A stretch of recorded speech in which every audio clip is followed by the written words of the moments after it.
Onam exam ആണ് വരാൻ പോകുന്നത് അല്ലേ? അപ്പോൾ ഓണം എക്സാമിന് മുൻപ് നമുക്കൊരു മോഡൽ എക്സാം ആയല്ലോ. അപ്പോൾ നമ്മുടെ എക്സാമിനുള്ള ബാച്ച് സ്റ്റുഡൻസിന് വേണ്ടിയിട്ട് നമ്മളൊരു മോഡൽ എക്സാം സീരീസ് ഇതേ സ്റ്റാർട്ട് ചെയ്യാൻ പോവുകയാണ്.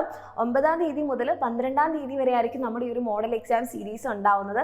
ഓക്കെ, അപ്പോൾ നിങ്ങൾക്ക് ഓരോ ദിവസവും ഓരോ സബ്ജക്റ്റിൻ്റെ ആയിരിക്കും എക്സാം ഉണ്ടാവുക. അപ്പം ഈ എക്സാമിൻ്റെ ക്വസ്റ്റ്യൻ പേപ്പർ നമ്മുടെ ആപ്പിൽ നിങ്ങൾ തുറന്നു കഴിഞ്ഞാൽ അവിടെ ഒരു സെപ്പറേറ്റ് സബ്ജക്റ്റ് ആയിട്ട് തന്നെ നിങ്ങൾക്ക് ഈ മോഡൽ എക്സാം എന്ന് പറഞ്ഞൊരു ഐക്കൺ കാണാം. അതിനകത്തായിരിക്കും നിങ്ങളുടെ ക്വസ്റ്റ്യൻ പേപ്പർ വരുന്നുണ്ടാവുക. ആൻഡ് ക്വസ്റ്റ്യൻ പേപ്പർ കഴിഞ്ഞ് നിങ്ങൾ എക്സാം എടുത്തു കഴിഞ്ഞാൽ നിങ്ങളുടെ ആൻസർ കീയും അവിടെ തന്നെ വരുന്നുണ്ടാകും PDF ആയിട്ട്. ഓക്കെ, അപ്പോൾ നിങ്ങളിവിടെ ശ്രദ്ധിക്കേണ്ടത് എന്താണെന്ന് വെച്ച് കഴിഞ്ഞാൽ ഈ ഒരു മോഡൽ എക്സാം എന്തിനു വേണ്ടിയിട്ടാണ്?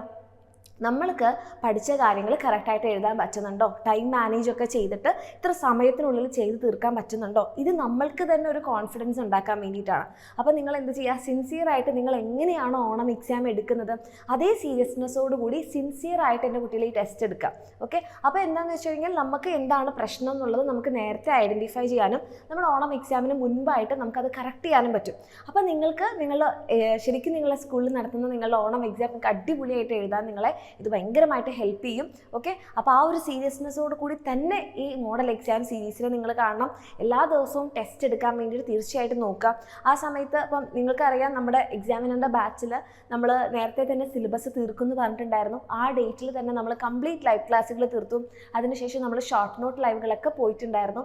ഓക്കെ, അപ്പോൾ അതിൽ നിങ്ങൾ കംപ്ലീറ്റ് ചാപ്റ്റേഴ്സ് പഠിച്ചിട്ടുണ്ടെങ്കിൽ ജസ്റ്റ് ഒന്ന് റിവൈസ് ചെയ്തതിന് ശേഷം ആ ടെസ്റ്റ് എടുക്കുക. ഇനി നിങ്ങൾ പഠിച്ചിട്ടില്ലെങ്കിൽ ഇപ്പോൾ ഒരു ചാപ്റ്റർ 2 ചാപ്റ്ററൊക്കെ ബാക്കിയുണ്ടെങ്കിൽ അയ്യോ മിസ് ഞാൻ പഠിച്ചിട്ടില്ല, ടെസ്റ്റ് എടുക്കാതിരിക്കരുത്. ഓക്കെ, അറിയുന്ന ചാപ്റ്റേഴ്സ് വെച്ചിട്ട് നിങ്ങൾ എന്ത് ചെയ്യുക, ടെസ്റ്റ് എടുക്കുക. അത് വളരെ ഇമ്പോർട്ടൻ്റ് ആണ്. കാരണം ടെസ്റ്റ് എഴുതിയ ഒരു പ്രാക്ടീസ് ഇല്ലെങ്കിൽ അത് നമ്മൾ എന്തൊക്കെ പഠിച്ചു എന്ന് പറഞ്ഞിട്ടും കാര്യമില്ല, നമുക്ക് എക്സാമിനും ഇതേ അവസ്ഥയായിരിക്കും ഉണ്ടാവാൻ പോകുന്നത്. അപ്പോൾ തീർച്ചയായിട്ടും ഇത് സീരിയസ് ആയിട്ട് തന്നെ എൻ്റെ കുട്ടികൾ കാണാം, അടിപൊളിയായിട്ട് തന്നെ എടുക്കുക. അപ്പോൾ ഇതേപോലെ ഇനി നിങ്ങൾക്ക് ഈ ഓണം എക്സാം കഴിഞ്ഞ് കഴിഞ്ഞാൽ നമ്മുടെ സിലബസ് അവിടെ തന്നെ ഉണ്ട് അല്ലേ? നമുക്ക് ക്രിസ്മസ് എക്സാമിൻ്റെ സിലബസ് ഉണ്ട്, പിന്നെ പബ്ലിക് എക്സാമിന് ഉണ്ട്.